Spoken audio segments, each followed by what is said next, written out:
आज तक हमने इतने लैपटॉप रिव्यू कर लिए भैया, हल्के फुल्के, गेमिंग वाले, आरजीबी वाले, विदाउट आरजीबी वाले। गाड़ी वाला लैपटॉप सुना है कभी? यस, आज जो हमारे पास लैपटॉप है MSI का stealth 16 Mercedes AMG motorsport edition. Yes, official partnership है इनके साथ। और भाई ये जो डब्बा है इसके अंदर भरपूर सामग्री है AMG मोटरस्पोर्ट वाली।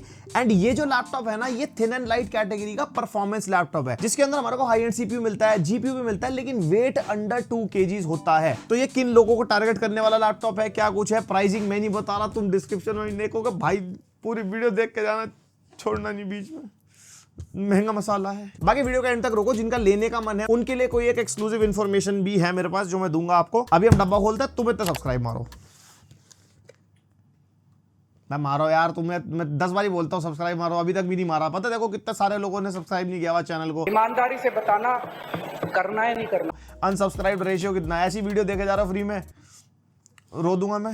तो भाई कुछ ऐसा भरपूर बड़ा सा डब्बा मिल जाएगा हमारे को। एंड यहाँ पे डब्बा खोलते ही हर जगह AMG मोटरस्पोर्ट भर भर के। एंड यहाँ पे कुछ ऐसे दरबार खुलेगा और इसके अंदर यहाँ पे कह रहे भाई साहब experience the ultimate blend of speeds लिखी, पता नहीं क्या क्या, वीडियो पॉज करके देख लेना। और इधर बन रखा है भाई लैपटॉप और उसके बारे में लिखा भाई लग्जरी गेमिंग एक्सपीरियंस। भाई डब्बे से पता लग रहा है लग्जरी ऐसे टपक रही है। और काली चादर में लैपटॉप, इसको साइड रखते हैं। उसके अलावा नीचे हमारे को सामग्री मिलेगी और भी ज्यादा। यहाँ पे जैसे कि एक आपको MSI AMG मोटरस्पोर्ट का माउस पैड मिलेगा और ये रिटेल पैकेजिंग है, मतलब अगर आप खरीदते हो उस लैपटॉप को तो सारी चीजें आपको मिलेंगी। और उसके अलावा यहाँ पे एक पेन ड्राइव भी है, डुअल ड्राइव, जो हमारे टाइप C और टाइप A बोथ है, और 128 GB वाली है, तो आप स्मार्टफोन PC दोनों पे यूज कर सकते हो। उसके अलावा भैया एकदम गेमिंग वेमिंग करने के लिए मिल जाएगा माउस भी यहाँ पे, और वो भी एकदम बढ़िया MSI AMG motorsport official partner branding के साथ। एंड एक यहाँ पे ओहो भाई बहुत कुछ है। ओ बहुत बढ़िया सा कार्ड दे रखा है इन्होंने जिसपे लैपटॉप की इन्फॉर्मेशन है। ओहो हो भाई, ये सजा लेना अपने सेटअप पे अगर गेमिंग सेटअप बनाने का मन है। उसके अलावा यहाँ पे कोई गाइड वगैरह है जिसका हमें कोई काम नहीं है।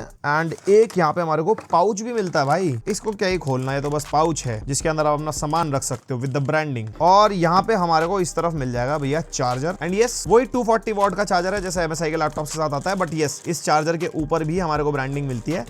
और फाइनली हमारी पावर कॉर्ड, बट एक डिफरेंस है, पावर कॉर्ड के ऊपर जो वेलक्रो लगा है ना उस पे भी ब्रांडिंग हो रखी है भाई। तो मतलब अनबॉक्सिंग में भी फुल ऑन प्रीमियम एक्सपीरियंस मिलेगा। और लैपटॉप कितना प्रीमियम है वो तो देख लें।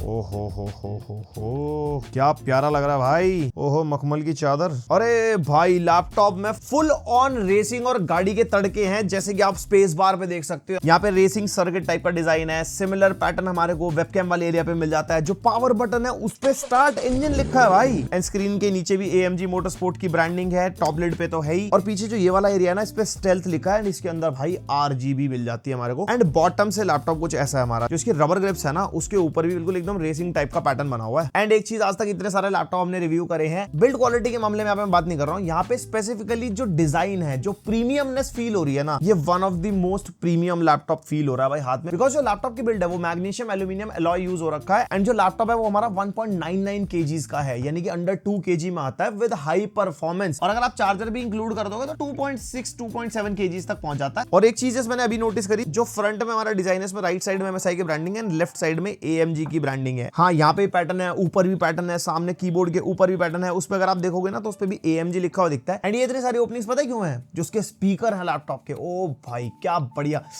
स्पॉइलर नहीं, अभी ऑडियो सेक्शन में बात करेंगे उसकी। और यहाँ पे लैपटॉप का वेट डिस्ट्रीब्यूशन अच्छा है, एक हाथ से आराम से लिड ओपन हो जाती है, मैक्सिमम 180 डिग्री तक चली जाती है। और स्क्रीन वॉबल कुछ इतना मिलता है हमारे को, ना तो बहुत ही ज्यादा है ना तो कम ही है, मतलब ठीक है हिंजेस वगैरह। एंड टॉप लिड फ्लेक्स ना के बराबर, और कीबोर्ड फ्लेक्स अगर आप देखोगे तो वो भी हमारे को ऐसा नहीं मिलता। Build quality top notch. And थोड़ी सी टेक्निकल बातचीत हो जाए, Intel core ultra 9 185H processor है, जो हमारा 16 कोर्स 22 थ्रेड्स का प्रोसेसर है। 6 P कोर्स है, 8 E कोर्स है एंड 2 LPE कोर्स है। P कोर्स फॉर परफॉर्मेंस, जो परफॉर्मेंस सेंट्रिक टास्क को असाइन होते हैं। E कोर्स फॉर एफिशिएंसी, कोई अगर आप हल्का फुल्का काम कर रहे हो, मीटिंग ले रहे हो, ब्राउजिंग कर रहे हो तो एफिशिएंसी कोर्स असाइन हो जाते हैं। And LPE course, low powered efficiency course, जो बिल्कुल ही हल्के फुल्के टास्क, बैकग्राउंड में गाने चल रहे हैं, छोटा मोटा नोटपैड वगैरह खोल रहे हो तो उसका साइन होता है। बेसिकली आपको कुछ नहीं करना, प्रोसेसर अपने आप करेगा। इंटेल कोर अल्ट्रा सीरीज आई ही बैटरी एफिशिएंसी के लिए थी, और जो इंटेल कोर अल्ट्रा सीरीज 2 है वो और भी ज्यादा पावर एफिशिएंट है। And Intel AI boost 13 tops का NPU मिलता है, बिकॉज ये सीरीज 1 वाला प्रोसेसर है। तो जितने भी लो पावर्ड AI टास्क होते हैं ना, जैसे विंडोज स्टूडियो इफेक्ट्स हो गए, वेबकैम में जो आप इफेक्ट्स यूज करते हो तो उसके अंदर NPU यूज होता होता है एंड एनपीयू ना ज्यादा पावर नहीं खाता सीपीयू जीपीयू के कंपैरिजन में, तो वहां पे पावर एफिशिएंसी बढ़ जाती है। एंड ग्राफिक्स कार्ड RTX 4070 मिलता है जो हमारा 8GB VRAM वाला ग्राफिक्स कार्ड है 105 वॉट TGP के साथ। ऑब्वियसली थिन फॉर्म फैक्टर है तो यहाँ पे हमारे को लो पावर जीपीयू मिलता है। यूजुअली वैसे हमारे को 140 वॉट तक का भी 4070 मिलता है। ऑब्वियसली उसकी और इसकी परफॉर्मेंस में फर्क होगा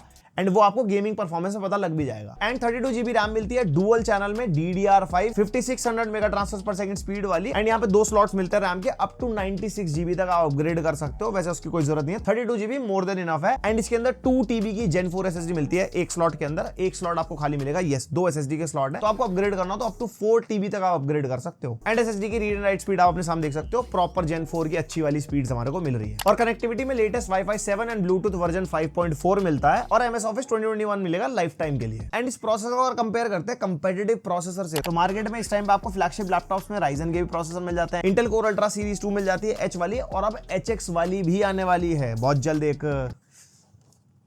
खतरनाक लैपटॉप का रिव्यू, वैसे शायद आ गया होगा इस वीडियो से पहले उसका रिव्यू, तो देख लेना, थंबनेल आ रहा होगा आपके सामने। यस, परफॉर्मेंस की बात कर लेते हैं। सबसे पहले Cinebench R23, यहाँ पे मल्टी कोर में 17,000 के आसपास, सिंगल कोर में 1600। Cinebench 2024 के स्कोर्स भी देख सकते हो आप यहाँ पे, मल्टी कोर सिंगल कोर में फॉर CPU। एंड Geekbench 6 का बेंचमार्क भी निकाला, मल्टी कोर सिंगल कोर लगभग वैसे ही निकल के आने जैसे Intel Core Ultra 9 185H से आने चाहिए। तो यहाँ पे जो CPU हमारा Meteor Lake का फ्लैगशिप CPU है, लेकिन अभी मार्केट में सीरीज 2 और AMD के AI HX वाले प्रोसेसर आ चुके हैं एंड और भी नए प्रोसेसर आने वाले हैं। तो यहाँ पे जो परफॉर्मेंस है वो ऑब्वियसली सक्सेसर के कंपैरिजन में तो देखो कमी मिलेगी। एंड अगर परफॉर्मेंस की बात बताऊं तो मल्टीटास्किंग करनी हो, दुनिया भर की एप्लीकेशन टैब्स खोलने हो, यहाँ पे 32GB रैम भी मिलती है इस लैपटॉप में, कोडिंग करनी है, म्यूजिक प्रोडक्शन वाले सॉफ्टवेयर चलाने हैं, CPU आपको डिसअपॉइंट तो नहीं करेगा। एंड अगर बात करते हैं GPU की, तो Geekbench 6 का OpenCL स्कोर आप देख सकते हो, बढ़िया 1 लाख प्लस निकल के आ रहा है। एंड Geekbench 6 का AI वाला बेंचमार्क भी निकाला जो कि GPU पे ही निकाला हमने, बढ़िया नंबर है। अगर आपको कोई भी AI वाले टास्क करने हैं, मशीन लर्निंग वाले टास्क करने हैं लोकली अपने लैपटॉप के ऊपर, GPU अच्छा खासा कैपेबल है, अच्छी VRAM के साथ भी आता है, तो कोई आपको दिक्कत आने नहीं वाली। और ब्लेंडर में BMW का रेंडर निकाला, सिर्फ 17 सेकंड्स लगे हमारे को। तो यहाँ पे अगर आपको कोई भी 3D मॉडलिंग, आर्किटेक्चर या रेंडरिंग वाले काम करने हैं, GPU कैपेबल है, इससे थोड़ा आइडिया हो जाता है। उसके अलावा ब्लेंडर का बेंचमार्क भी निकाला, 3400 के आसपास स्कोर है। एंड VR मार्क का बेंचमार्क 13,000 प्लस, तो आराम से आप VR गेमिंग भी इस लैपटॉप पे कर पाओगे एक्सटर्नल हेडसेट लगा के। और 3D मार्क टाइम स्पाई, जिसके अंदर total score and GPU and CPU का स्कोर आप देख सकते हो। देन प्रोडक्टिविटी के लिए PC mark 10 and cross mark का बेंचमार्क ये रहा आपके सामने। बेसिकली ये सारे बेंचमार्क दिखाने का रीजन जो हमारी वीडियो बताता हूँ, हमारे हर एक लैपटॉप की वीडियो में बेंचमार्क होते हैं एंड प्राइसिंग के हिसाब से अगर आपको कंपेयर करना हो तो आप कंपेयर कर सकते हो। एंड प्रोडक्टिव यूजर्स के लिए Puget Bench फॉर फोटोशॉप जिसका score 9600 plus, then Premiere Pro 7292 and After Effect 7800 के आसपास, एंड DaVinci Resolve में 6300 प्लस। तो आराम से 4K लेवल की वीडियो एडिटिंग, अच्छे से अच्छे लेवल का आफ्टर इफेक्ट, एंड अगर आपको प्रीमियर प्रो चलाना है कोई भी दिक्कत नहीं आएगी, बढ़िया परफॉर्मेंस ये लैपटॉप आपको निकाल के देगा। और एक्सट्रीम टेस्टिंग करके देखी, 1 घंटे के लिए प्राइम 95 चला जिसपे CPU 100% लोड पे आ जाता है, मैक्सिमम टेंपरेचर 94 डिग्रीज तक गए एंड एवरेज 90 डिग्रीज के आसपास तक का ही निकल गया है। एंड उसके अंदर अगर आप पावर ड्रॉप भी देखोगे तो 54 वॉट तक ही गया एंड एवरेज भी 46 वॉट के आसपास है, तो उसके हिसाब से टेंपरेचर्स काफी हाई जा रहे हैं क्योंकि लैपटॉप का जो फॉर्म फैक्टर है वो थिन सेगमेंट वाला है। एंड क्लॉक स्पीड हमारी 4 गीगाहर्ट्ज तक तो गई, लेकिन एवरेज 2.03 गीगाहर्ट्ज का है। लेकिन ये हमारा 1 घंटे के टेस्ट पे था, यूजुअली आप नहीं करोगे इतना 100% लोड पे 1 घंटे तक लैपटॉप को चला के छोड़ दिया कुछ है। हम सिर्फ चेक करते हैं लैपटॉप क्रैश वगैरह तो नहीं हो रहा है या ब्लू स्क्रीन ऑफ डेथ तो नहीं हो रही है, ऐसा कोई दिक्कत नहीं आई। सेम फिर GPU के साथ भी गया, मैक्सिमम यहाँ पे GPU हमारा 84 डिग्रीज तक गया, 80 डिग्रीज तक का हमारा एवरेज निकल गया। और यहाँ पे GPU एक बारी के लिए 150 वॉट तक तो हिट हुआ था, लेकिन जो एवरेज था वो हमारा 77 वॉट तक का निकल गया है। एंड ये एग्जैक्ट 105 वॉट तक जाता भी नहीं है, अभी आपको गेम टेस्ट में पता लग जाएगा। बट ओवरऑल लैपटॉप स्टेबिलिटी के साथ काम कर रहा था, यहाँ पे कोई ऐसा प्रॉब्लम वगैरह आई नहीं। और भाई परफॉर्मेंस की इतनी बातें कर ली, अब जरा गेम टेस्ट भी कर लो। ग्राफिक कार्ड वाला लैपटॉप है,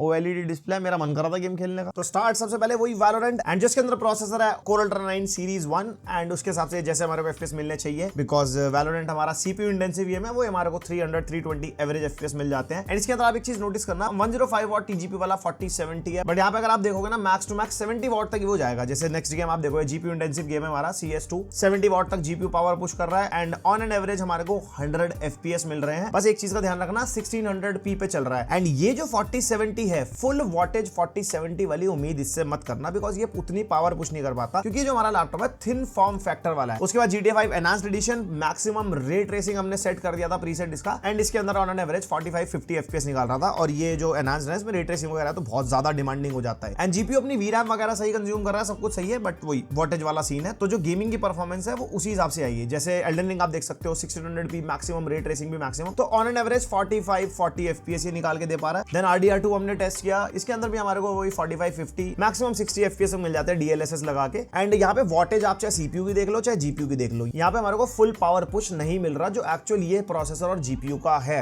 थिन फॉर्म फैक्टर के होते हुए यहाँ पे प्रोसेसर एंड जीपीयू ट्वीक्ड है, जो थर्मल्स मेंटेन कर पाए। आप देख भी सकते हो सीपीयू एंड जीपीयू के टेंपरेचर इतने खास ज्यादा जा नहीं रहे हैं इसके अंदर। फिर साइबरपंक टेस्ट किया, ultra possible settings and DLSS frame generation लगा के बढ़िया 90-100 FPS एंड रॉ में इतना ज्यादा मजा नहीं आया। और उसके अंदर अगर हम रे ट्रेसिंग को भी अल्ट्रा में कर देते हैं, रॉ परफॉर्मेंस में प्लेबल FPS नहीं है, लेकिन अगर आप फ्रेम जनरेशन लगाओगे तो आपको प्लेबल FPS आराम से मिल जाएंगे। एंड हॉगवर्ट्स लेगेसी हमने टेस्ट किया, अल्ट्रा सेटिंग्स पे, रे ट्रेसिंग को भी अल्ट्रा पे, रॉ परफॉर्मेंस में ओकेश FPS मिल रहे थे 35-40 के आसपास, लेकिन वहीं पे फ्रेम जनरेशन अगर आप लगाते हो तो अच्छे आपको एवरेज 80 FPS मिल जाते हैं। देन असासिन्स क्रीड शैडोज, ये बहुत डिमांडिंग गेम है भाई, फ्रेम जनरेशन लगाने के बाद भी यहाँ पे अच्छे फ्रेम रेट इस लैपटॉप में नहीं निकाल के दे पाया, और रॉ परफॉर्मेंस में तो क्या हाल है आप देख ही सकते हो। बट यहाँ पे रे ट्रेसिंग वेरी हाइप है, अगर आप सेटिंग ट्वीक करोगे डेफिनेटली खेल तो पाओगे। मैं आपको मैक्सिमम दिखा रहा हूँ जो हमारे लैपटॉप में रखते हैं ना सिनेरियो, जिससे आपको कंपैरिजन करने में कोई दिक्कत ना हो। फिर the last of us 2 raw performance इतनी अच्छी प्लेबल नहीं है, एवरेज 40 FPS ही निकल पा रहे थे, मतलब खेल सकते हो, लेकिन अगर आपको अच्छे फ्रेम रेट चाहिए तो आप फ्रेम जनरेशन लगा के आराम से 70, 80, 90 FPS तक मिल जाएंगे। Then Horizon Forbidden West very high settings पे टेस्ट किया, DLSS फ्रेम जनरेशन लगा के 60 FPS तक निकाल पा रहा है, नॉर्मली भी 40-45 ही है। उसके बाद गोस्ट ऑफ सुशीमा, ये अच्छे फ्रेम रेट निकाल ही देता है, लाइक रॉ परफॉर्मेंस में भी प्लेबल 45-50 FPS मिल रहा है, फ्रेम जनरेशन लगा के तो लाइक 90-100 तक। हेलब्लेड 2 ये बहुत डिमांडिंग गेम है एंड यहाँ पे रॉ परफॉर्मेंस 30 FPS मिल रही है, इतना ज्यादा अच्छा प्लेबल फ्रेम रेट नहीं था, बट फ्रेम जनरेशन लगाते अच्छे FPS मिल गए थे लाइक 80 के आसपास। फिर ब्लैक मिथ वुकोंग टेस्ट किया, सिनेमैटिक यानी कि हाईएस्ट पॉसिबल सेटिंग्स, इसमें फ्रेम जनरेशन लगा के प्लेबल FPS मिले, रॉ परफॉर्मेंस प्लेबल नहीं थी। उसी के अंदर रे ट्रेसिंग को अगर वेरी हाई पे लगाते हैं तो भी रॉ परफॉर्मेंस गई गुजरी है, यहाँ पे फ्रेम जनरेशन लगा के ही आप खेल सकते हो। एंड दैट टू 1600p पे टेस्ट हो रहा है, अगर आप चाहो तो रेजोल्यूशन कम करके भी अच्छे फ्रेम रेट निकाल सकते हो। उसके बाद स्पाइडरमैन 2 टेस्ट किया, रॉ परफॉर्मेंस नहीं अच्छी निकल गई, 30 FPS निकाल पा रहा था, लेकिन फ्रेम जनरेशन लगा के आराम से अपना एवरेज 55, 60, 70 FPS हमारे को मिल रहे थे। और वहीं पे अगर हम रे ट्रेसिंग को वेरी हाई पे कर देते हैं तो रॉ परफॉर्मेंस तो भाई खत्म ही हो गई एकदम बिल्कुल, लेकिन फ्रेम जनरेशन लगा भैया रुको मैं खिलवा सकता हूँ, 40 FPS तो निकलवा ही दूंगा एवरेज। और यहाँ पे एलन वेक 2 के अंदर हाई सेटिंग्स पे रॉ परफॉर्मेंस अच्छी नहीं थी, फ्रेम जनरेशन लगा के हमारे को प्लेबल FPS मिले, लेकिन रे ट्रेसिंग ऑफ पे। वहीं पे रे ट्रेसिंग अगर अल्ट्रा पे करो तो रॉ भी गई है और फ्रेम जनरेशन लगा के भी गई है। तो यहाँ पे लैपटॉप की गेमिंग परफॉर्मेंस को अगर कंक्लूड करूं, ये एक्चुअल अगर आप सोचो गेमिंग के लिए मैं लूं तो नहीं, गेमर्स को टारगेटिंग नहीं है, ये टारगेट करता है पोर्टेबल फैक्टर हो जिसमें गेमिंग भी आप कर सकते हो कैजुअली। तो होपफुली आप समझ गए होंगे। और पोर्ट्स के मामले में वैसे तो भरपूर है लैपटॉप, छोटी सी कमी लगती है, यहाँ पे हमारे को राइट साइड में एक हेडफोन माइक जैक का कॉम्बो मिल जाएगा, एक थंडरबोल्ट 4 पोर्ट मिलता है जो 100 वॉट की PD को भी सपोर्ट करता है, फास्ट स्पीड डेटा ट्रांसफर भी, एंड DP 1.4 यानी कि डिस्प्ले आउटपुट भी ले सकते हो, लेकिन iGPU से इंटेल आर्क ग्राफिक्स से आपको आउटपुट मिलेगा, एनवीडिया ग्राफिक्स से नहीं। Then we have USB 3.2 Gen 2 type A port, एक पावर इनपुट का पोर्ट हो गया, और ये रिवर्सिबल वाला चार्जर है, आप कैसे भी लगाओ सोचने की जरूरत नहीं, बस लगाओ और एकदम दोनों तरफ से डल जाता है। क्या बोला तूने? चार्जर जैक में। और लेफ्ट साइड में USB 3.2 Gen 2 type C port, and इससे आप डिस्प्ले आउटपुट ले सकते हो डेडिकेटेड GPU से, लेकिन उसके अंदर अगर आपका लैपटॉप हाइब्रिड मोड पे है या डिस्क्रीट मोड पे है तब आउटपुट मिलता है। अगर iGPU ओनली मोड पे है तो ऑब्वियसली DGPU बंद है ना, तो आउटपुट मिलता नहीं उस टाइप सी पोर्ट से। एंड इस टाइप सी पोर्ट से कोई भी पावर डिलीवरी का सपोर्ट नहीं है, बट हाँ फास्ट स्पीड डेटा ट्रांसफर हो जाता है, और माइक्रो SD कार्ड रीडर भी मिल जाता है, 1 TB तक का कार्ड हमने चला के देखा आराम से चल रहा था। उसके अलावा HDMI 2.1 का पोर्ट मिलता है, RJ45 LAN port and Kensington lock. अब आप कहोगे भैया सारे पोर्ट तो कमी कहां लगी, एक और टाइप ए पोर्ट होना चाहिए था। जब हम यूज करके देख रहे थे ना टाइप ए पोर्ट एक में ना वो फिर वो भर जाता है, तो आपको टाइप सी वाला है तो हब लेना पड़ेगा, या फिर एक टाइप ए पोर्ट की कमी आपको खलेगी, मुझे तो लगी, आप बताओ आपका क्या मानना है। एंड यस मक स्विच मिलता है लैपटॉप के अंदर, MSI सेंटर सॉफ्टवेयर के अंदर आपको hybrid mode, iGPU only mode and discrete mode मिलता है, जिससे आप चेंज कर सकते हो डिस्प्ले आउटपुट। डिस्क्रीट में बेटर परफॉर्मेंस, हाइब्रिड में जब GPU की नीड होगी तब पुश करेगा, एंड iGPU ओनली मोड के अंदर आपको सबसे बेटर बैटरी बैकअप मिलता है क्योंकि डेडिकेटेड GPU उसके अंदर बंद हो जाता है। और भाई जो इसका MSI सेंटर सॉफ्टवेयर है ना, उसके अंदर भी मर्सिडीज AMG मोटरस्पोर्ट के फुल ऑन तड़के हैं। तो यहाँ पे हार्डवेयर मॉनिटरिंग आपको मिल जाती है फर्स्ट पेज पे, जिसके अंदर आप देख सकते हो कितना CPU, GPU, NPU यूसेज है और सारे स्टैट्स वगैरह मिल जाएंगे। देन फीचर्स के अंदर MSI AI इंजन मिलता है जो बेसिकली आपके सिस्टम को रियल टाइम ऑप्टिमाइज कर देता है अकॉर्डिंग टू योर लोड। और उसके अलावा यूजर सिनेरियोस जिसके अंदर AI इंजन है, और स्पोर्ट, कंफर्ट, एको है, तो स्पोर्ट पे मतलब फुल ऑन बेस्ट परफॉर्मेंस मिलती है। और नीचे हमारे को डिफरेंट मोड्स मिल जाएंगे GPU वाले। Then we have general settings जो आप अपने सामने स्क्रीन पे देख सकते हो। उसके अलावा एम्बिएंट लिंक जिसके अंदर हमारे को लाइट इफेक्ट्स वगैरह मिल जाते हैं। बेसिकली ये लैपटॉप के लिए नहीं है, अगर कोई भी आप MSI की डिवाइस यूज कर रहे हो विद एम्बिएंट लिंक सपोर्ट, तो उनकी लाइटिंग वगैरह अगर आपको कंट्रोल करनी हो तो डायरेक्टली इसी सॉफ्टवेयर से हो जाएगी, जैसे कीबोर्ड, माउस वगैरह हो गए। Then we have AI noise cancellation pro जिसके अंदर speaker noise cancellation, microphone noise cancellation जो आप ऑन कर सकते हो। देन MSI OLED केयर के यहाँ पे फीचर फीचर्स मिलते हैं, जिसके बारे में डिस्प्ले वाले पार्ट में बात करेंगे। And by gaming keyboard by SteelSeries, यहाँ पे हमारे को फुल साइज का कीबोर्ड मिलता है, नंपैड इंक्लूडेड है, लेकिन नंपैड की जो कीज है ना वो थोड़ी सी छोटी है। एंड पर की आरजीबी कीबोर्ड है, इसकी आप आरजीबी कस्टमाइज कर सकते हो। स्टील सीरीज जीजी करके एक सॉफ्टवेयर मिलता है इसके अंदर, जिसके अंदर आपको सारी कस्टमाइजेशन मिल जाएंगी। इसके अंदर प्रीसेट्स वगैरह भी है, एंड अगर आपको अपनी कस्टमाइजेशन करनी है वो भी कर सकते हो। लेकिन एक चीज मेरे को फील हुई इसकी आरजीबी से रिलेटेड, अंधेरे में तो बहुत बढ़िया लगती है, लेकिन अगर आप एक ब्राइट एनवायरनमेंट में देख रहे हो तो इसकी आरजीबी इतनी कोई खास नजर नहीं आती। And overall typing experience is good, keyboard चलाने में बढ़िया है। एंड यहाँ पे जो ट्रैक पैड हमारा वो भी अच्छा खासा स्मूथ है चलने में, साइज भी बढ़िया है, मल्टी जेस्चर को भी सपोर्ट करता है और फुली क्लिकेबल वाला ट्रैक पैड है। और ट्रैक पैड के राइट साइड में यानी कि एरो कीज के नीचे हमारे को फिंगरप्रिंट स्कैनर भी मिलता है, यानी कि विंडोज हेलो का सपोर्ट है। लगाते एकदम लैपटॉप अनलॉक भाई साहब, यूं उंगली लगा के एकदम वीआईपी, गाड़ी खोली स्टार्ट इंजन उंगली। और इस लैपटॉप का चुम्बेश्वरी पार्ट इसकी डिस्प्ले, भाई यहाँ पे हमारे को 16 इंचेस की OLED डिस्प्ले मिलती है, जिसका रेजोल्यूशन 2560x1600 है, यानी कि क्वाड HD प्लस डिस्प्ले है 240 हर्ट्ज के रिफ्रेश रेट के साथ। और कलर गैमेट तो भैया धुआंधार, यहाँ पे हमारी 98% P3 निकल गई, 100% ही मान लो, 100% sRGB है। और ब्राइटनेस 391 निट्स की ऑल टाइम ब्राइटनेस है। एंड IPS पैनल के कंपैरिजन में OLED की 250-300 निट्स ब्राइटनेस भी बहुत होती है, ये तो फिर भी 391 है, तो आराम से यूज करने में कोई दिक्कत नहीं होती। हाँ, ग्लॉसी पैनल है, तो अगर कोई डायरेक्ट लाइट पड़ेगी ना डिस्प्ले पे तो ब्राइट एनवायरनमेंट में आपको दिक्कत वगैरह आ सकती है, जो कि OLED डिस्प्ले के साथ आती है। And yes, visa display HDR true black 600 certified है, यानी कि अप टू 600 निट्स तक ब्राइटनेस पुश कर सकती है HDR कंटेंट में, वो भी एक स्पेसिफिक विंडो, पूरी डिस्प्ले नहीं। HDR कंटेंट जैसे YouTube पे देखो हम कोस्टारिका चला देते हैं भाई साहब टेस्टिंग के लिए, क्या जानवर एकदम चटक दिखाई देते हैं। और कलर एक्यूरेट डिस्प्ले है, तो कलर ग्रेडिंग वगैरह आप कर सकते हो आराम से। एंड MSI ट्रू कलर करके इसके अंदर एक एप्लीकेशन मिलती है, जिसके अंदर आप डिफरेंट कलर स्पेसेस चेंज कर सकते हो, like Adobe RGB, display P3 और sRGB, बाकी एंटी ब्लू, गेमिंग और अलग अलग मोड्स भी हैं, तो अपने कंटेंट के हिसाब से आप चेंज कर सकते हो। बस आपका HDR ऑफ होना चाहिए, HDR ऑन मोड में आप कलर स्पेस चेंज नहीं कर सकते, बिकॉज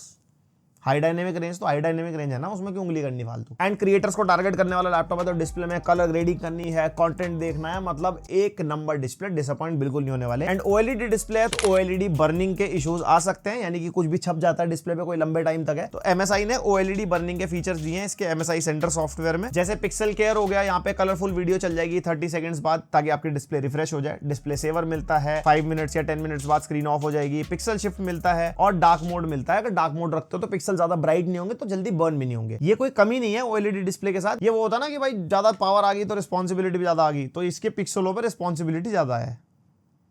ये कितना वाहियात एग्जांपल था। और ये इसका वेबकैम टेस्ट है, माइक भी लैपटॉप का यूज हो रहा है। एंड यहाँ पे हमारे को 1080p 30 FPS वाला वेबकैम मिलता है, क्वालिटी अच्छी है, कलर वगैरह सही मैनेज कर रहा है। वैसे OLED में देख रहा हूँ तो और ज्यादा बढ़िया लग रहा है। बाकी आप कमेंट सेक्शन में बताना माइक की क्वालिटी, वेबकैम की क्वालिटी आपको कैसी लगी। मेरे हिसाब से 1440 भी वेबकैम अब नॉर्मल कर देना चाहिए। कहाँ यार 1080 में उलझे पड़े हैं अभी भी लोग, आप कमेंट करके बताओ। और भाई प्रीमियम सेगमेंट का लैपटॉप है, विंडोज हेलो का सपोर्ट सिर्फ फिंगरप्रिंट तक सीमित नहीं है, यस फेस अनलॉक का भी सपोर्ट मिलता है। ऐसे एकदम लॉग इन स्क्रीन पे आंखें देखते क्या कह रहा है भाई साहब, स्क्रीन खोल दूंगा। और जैसे कि इसके अंदर NVIDIA है, तो विंडोज स्टूडियो इफेक्ट्स मिल जाते हैं इसके वेबकैम के साथ। इसके अंदर हमारे को automatic framing, eye contact and background effects भी मिलते हैं। और भाई स्पीकर, आप सैंपल सुनो, फुल फिलिंग, बहुत ही प्यारे स्पीकर्स, ऐसे ओवर लाउड भी नहीं है और बहुत क्लियर आवाज है, माइनर सा थंब भी मिलता है, ट्रेबल भी अच्छी है। भाई यहाँ पे हमारे को 6 स्पीकर का सेटअप मिलता है, 2-2 वॉट के 2 ऑडियो स्पीकर है एंड 2-2 वॉट के 4 ऑडियो वूफर है। एंड उनको मिला के जो ऑडियो निकल के आती है ना, एकदम बहुत ही बढ़िया निकल के आती है, बिकॉज बॉटम टॉप सब जगह से ऑडियो ऐसे भर भर के आ रही है। और जो ऑडियो की ट्यूनिंग है वो डाइन ऑडियो की तरफ से है। बाकी नाहिमिक ऐप भी इसके अंदर हमारे को मिलती है, जिसके अंदर वही सारे effects like movie, music, communication, gaming आप अपने हिसाब से चेंज कर सकते हो और ट्वीक भी कर सकते हो अकॉर्डिंग टू योर यूसेज। और ये सारी चीजें एक्सटर्नल स्पीकर्स या हेडफोन पे ज्यादा पता लगती है। और बैटरी फुलेस्ट जो सबसे बड़ा साइज है 99.9 वाट आवर इसके अंदर मिलता है। 100 वाट आवर क्यों नहीं डालते लैपटॉप में, बिकॉज एयरपोर्ट्स पे अलाउड नहीं होती। और बैटरी बैकअप यहाँ पे एक हाई एंड लैपटॉप होते हुए भी अप्रोक्सीमेटली 4 to 5 आवर्स का बैकअप आप निकाल सकते हो। 50% screen brightness, iGPU only mode पे रख लो, रिफ्रेश रेट आप 240 हर्ट्ज पे ना चलाओ, 60 हर्ट्ज पे चलाओ, और बेसिक टास्क लाइक ऑफिस वाले काम, मल्टीटास्किंग, ये सब चीजें। एंड बैटरी सेवर मोड पे यूज करो। बैटरी सेवर मोड पे वैसे भी परफॉर्मेंस सेंट्रिक टास्क आप कर नहीं पाओगे, तो उसमें 5 to 6 आवर्स का बैकअप निकल जाएगा। बाकी जैसे जैसे यूसेज चेंज होगी, जैसे जैसे मोड चेंज होगा, तो बैटरी बैकअप ऊपर नीचे हो सकता है। और इसके साथ 240 वॉट का जो चार्जर आता है, उससे 2 आवर्स 30 मिनट में लैपटॉप फुल चार्ज होता है, बिकॉज बैटरी का साइज भी अच्छा खासा बड़ा है, तो स्पीड वगैरह सही है। वैसे स्टार्टिंग के जो 50% है ना, उसमें फास्ट चार्जिंग मिलती है, 50 मिनट्स में 50% हो जाता है, बाद में फिर वो थोड़ा स्लो चार्ज होता है। तो ये था MSI Stealth 16 AMG motor sport वाला एडिशन एंड ये वाला लैपटॉप 2,75,000 का चल रहा है डेट में। लेकिन मैंने कहा था ना भैया एंड तक देखोगे तो कुछ बताऊंगा। तो यहाँ पे ये जो लैपटॉप की प्राइसिंग है वो कम होने वाली है। रिसेंट में तो कोई सेल आएगी MSI वालों की या फिर 50 सीरीज लॉन्च होने के बाद इनके प्राइसेस ऑल टाइम लो भी जाएंगे, तो उस टाइम पे आप चेक कर सकते हो। ऑब्वियसली इस टाइम पे भाई बहुत ज्यादा प्राइसिंग है। मैं क्यों कह रहा हूं ज्यादा प्राइसिंग, बिकॉज MSI का Stealth 16 जो AMG मोटर स्पोर्ट वाला वेरिएंट नहीं है वो 2,04,000 रुपीज का है 4070 वाला, और 2,57,000 का 4080 वाला है। तो ये जो है मर्सिडीज AMG मोटर स्पोर्ट की ब्रांडिंग के पैसे हैं जो आप एक्स्ट्रा दोगे, बढ़िया डब्बे में सामग्री मिलेगी, सब कुछ मिलेगा। और ये वाला जो लैपटॉप है ना, ये जैसे कुछ लोग शौकिया होते हैं, लोग F1 इतनी देख रहे हैं आजकल, तो भाई उनको गाड़ी वाड़ी का शौक है, तो आप एज अ सिग्नेचर अपने पास एक लैपटॉप रखना चाहते हो, वो भी एक चीज है। बाकी आपके ऊपर डिपेंड करता है। आपको कैसा लगा लैपटॉप मेरे को कमेंट करके बताना। बाकी तो लाइक शेयर सब्सक्राइब, ऐसी वीडियोस पसंद आते हैं तो बेल आइकन पे ऑल भी। मिलते हैं नेक्स्ट वीडियो, तक के लिए बाय।